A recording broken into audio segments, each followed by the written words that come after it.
Today I'm going to give you a couple of tips on electromagnetic frequency when it comes to toxic load. Lots of people are working on their gut health and trying to mitigate dis-ease, as I call it, which is what a disease is. That is how the word disease came about, a state of dis-ease. And we all know that when you feel comfortable in your body, you just 100% take it for granted, don't you? And the minute you get an earache or a toothache or you hurt one of your fingers, you realize just what a beautiful machine the body is, and how when you are in a state of dis-ease, it can really just rock your entire world.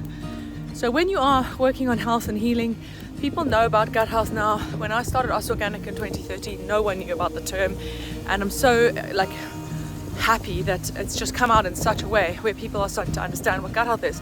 What you do need to realize is that marketing machines that are full of money behind big corporations are really using the term in a very slack way, and it does make me a little bit unhappy.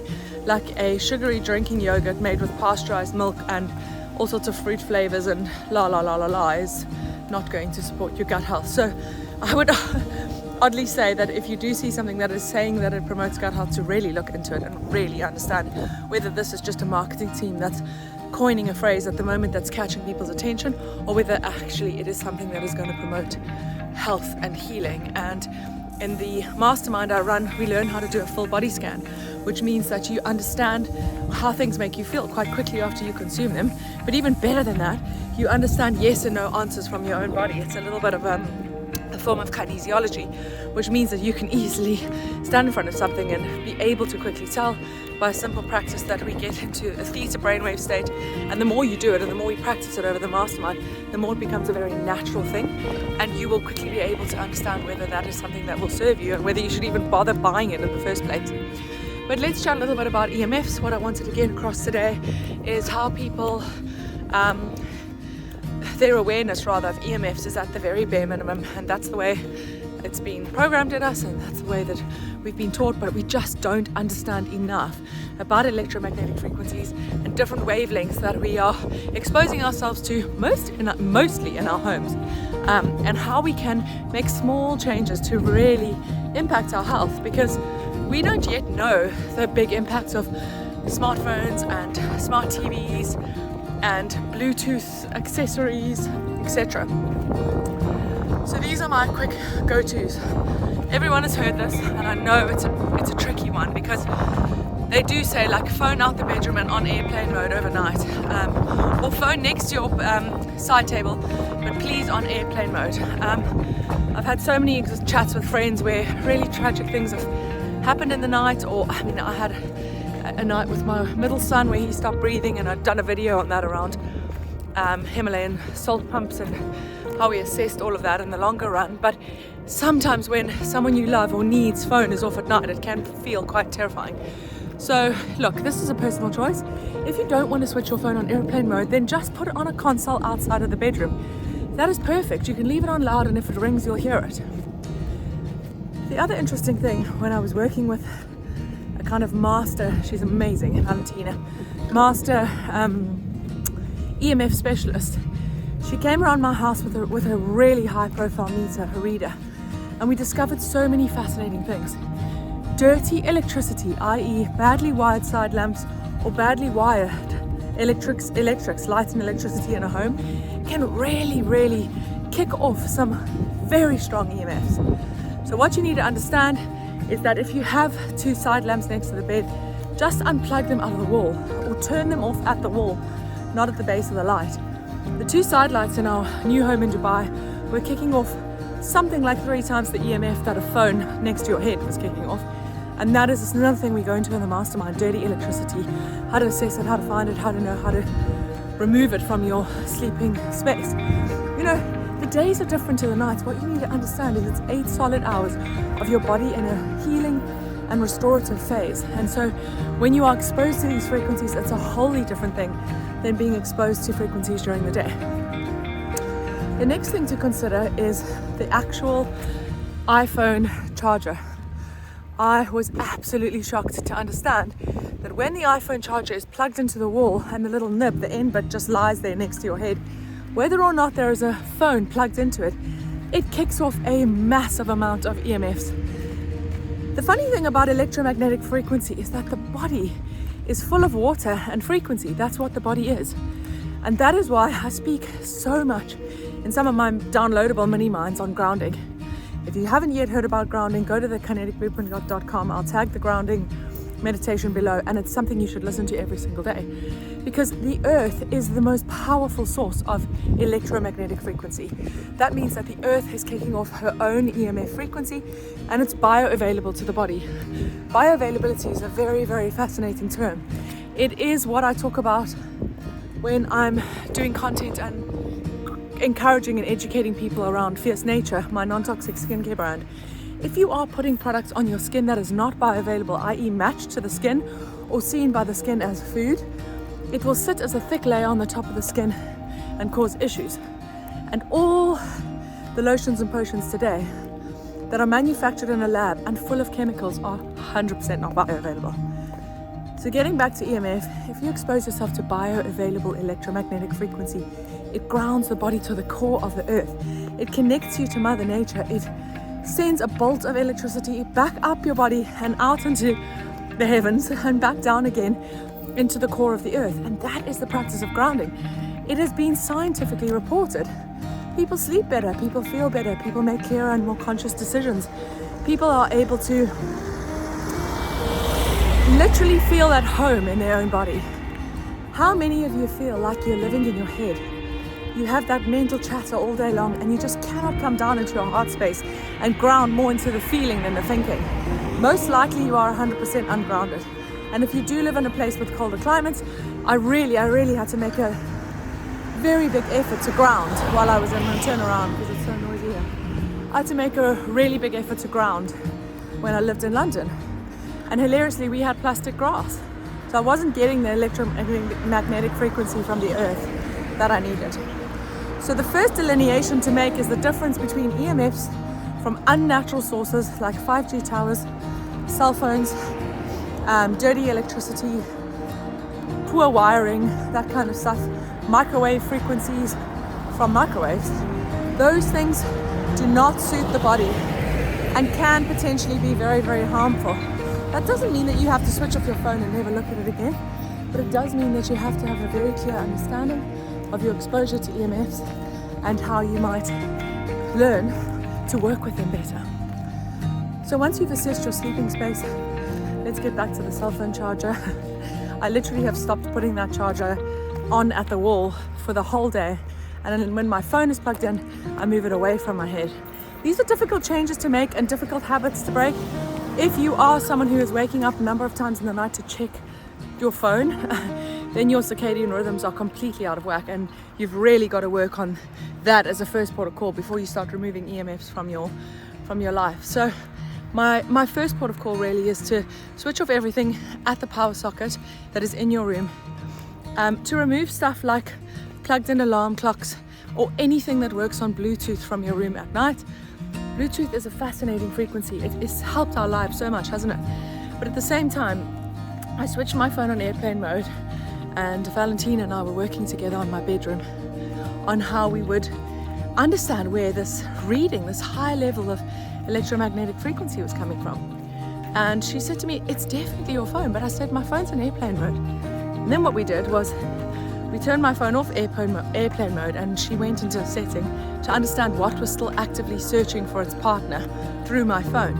And a Bluetooth speaker I'd connected to 2 weeks before remained unpaired but connected, and was trying to pair itself even though the phone was on airplane, and the speaker was packed away in our bags for the move. So Bluetooth can be a really powerful emitter of EMF frequency. It is also a dirty energy, not something that matches the body. So Valentina also reconfirmed what I've always known, which is if you have Bluetooth fans or Bluetooth headsets or Bluetooth anything, keep them out of the bedroom.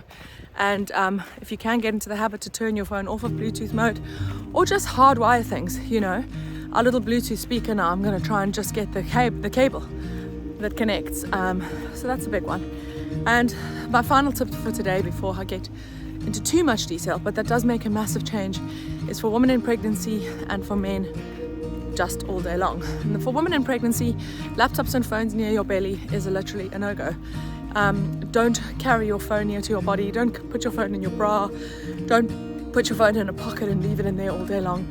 And most importantly, for pregnant women, don't put your laptop on your belly and rest it there at night while you're working or writing or creating or whatever you're doing. The EMFs emitted from that computer are literally felt by that fetus. It's been measured and it's been proven, and it's a huge big thing in the biohacking communities as well. So just put a pillow as thick as you possibly can between yourself and your laptop, or alternatively just get up and go to your desk and try and sit with the laptop up off of your body. And for men, this is one my husband struggles with, and I feel like potentially I moan at him a lot about it, but I do try to approach it with a sense of like, this will in the long run be good for you. And that is like just walking around all day long, even if you're not using your mobile phone, with it on and in your pocket. Something that does produce electromagnetic frequency, and with all the kind of coding and wiring and connectedness behind a smartphone, like why would you then go and put that frequency as close to your body as you possibly can for very long and extended periods of time? So he often finds it quite difficult, mostly from the point of just forgetting. But if you can, just especially when you're like driving in a car and stuff, just remove your phone from your person and put it away from you. Those are just a few kind of insights into electromagnetic frequency. I will end quickly on the microwave. The microwave frequency is not a very good frequency. The first thing to note is that whilst it's convenient and easy, there's always a flip side of convenient and easy in the modern world, and you need to understand, like, why does this product do that to my skin so quickly? How does this do this to my hair? How do my teeth suddenly look like that? These are chemicals that are very likely regulated, but in very small amounts. And it's like what I spoke about yesterday in my 3 pillars video.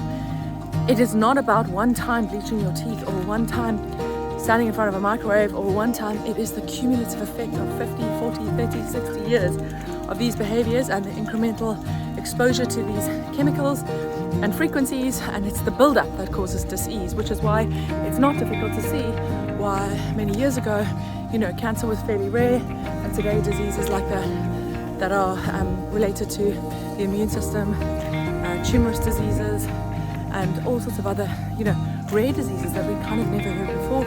Depletion of the muscles, the fibromyalgia, all sorts of breakdowns of things in the bodies, weakening and pain in the joints in the form of arthritis. It is closely connected to our exposure to toxins in our day-to-day life, as well as what we ingest. People not being nourished enough, living off processed foods, and not having an understanding of what deep nourishment means and what the body actually needs to be in its most optimal state. So if you're cooking food in a microwave, I'll just tell you quickly what a microwave does. A microwave is little tiny microwaves, and those shoot into the core of the food and create heat. That is simply what happens. If you read on a microwave, if you read the warnings, cautions, terms and conditions of a microwave, you might just roll over and pass out. Nobody does that. So if you are looking to buy a new microwave, ask a few questions and look at the warnings and look at the kind of recommendations around a microwave and what they say. But more than that, just understand from me that a microwave zaps your food in order to heat it, which means that food has frequency and energy like everything in this world. But if you shortwave zap something, you will literally kill it. So that means if you have a beautiful bowl of seasonal vegetables with a pasta and bone broth that you cooked last night and you're heating it up for lunch, every little bit of energetic molecules in that food, every molecule that is coming into your body to heal you, nourish you, and communicate with your cells is dead. So you are eating dead food. Dead food is the same as processed food, something that's gone through a process and then put in a packet. With my first son, I did feed him a lot of those little kitty pouches things. That is dead food. It's HPCC, I think is the process, HPCC, where they put it under high pressure at a very, very high heat. That's how those pouches do not need to be in a fridge for like 1,000,000 years, whatever. Just think about what I'm telling you about dead food. Everything is energy, and if you are going to consume food, then you need to first and foremost enjoy it and love what you're eating and cooking and all that jazz. But then you go and blast it in the microwave, it's dead energy. More than that, if you're not going to give up on the microwave because it is convenient in this modern world, then potentially please do not stand in front of the microwave while you're heating up food. some of the worst case scenarios are microwaves that are under the counter and at almost like a lower level, and a woman might be cooking over the hob or heating something up, and as the microwave is on and doing its job, those short little microwaves go straight into the womb area.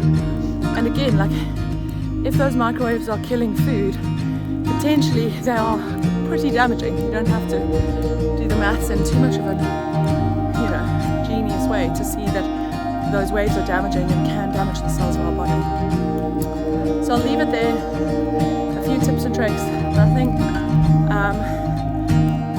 that's too difficult, but I do completely understand, having tried to get into these habits myself and with my own family, that it can be really tricky. And if you'd like, then please comment below. I'll do a video on children's bedrooms, because that is where parents can't understand why their children keep waking, or why there's irritability, or why their children are having nightmares, or there's issues around sleep. There really is a whole thing to go through. It's a mini little checklist, and if you're in the mastermind starting in October, we go through everything. We literally do half a session on a kid's bedroom, because even if you don't have children, you can apply it to yourself, or you can share that knowledge if you yourself have a group of people that you are guiding and leading. It is really, really powerful. And it does come down to things like energetics. It does come down to things like space, feelings, vibes, and most importantly, once you have done the physical clear out, what I explained to you about a children's bedroom, what should be in there, what shouldn't be in there, then you can also communicate with your children and literally ask them energetically how their room serves them. We've gone so far, and I've learned again for myself, which I teach in the mastermind, to understand the levels of geographic stress, the ley lines, and the feng shui of a child's bedroom. It can change the character of a child overnight, and that is not just the one thing you can do. If you're having issues with your child's character and you think it might be related to their sleep, you also need to assess their diet as an absolute first protocol. But there's lots to discuss, so if that's something that interests you, please say yes, or comment, or give me some kind of insight below. That would be a video I'd like to see.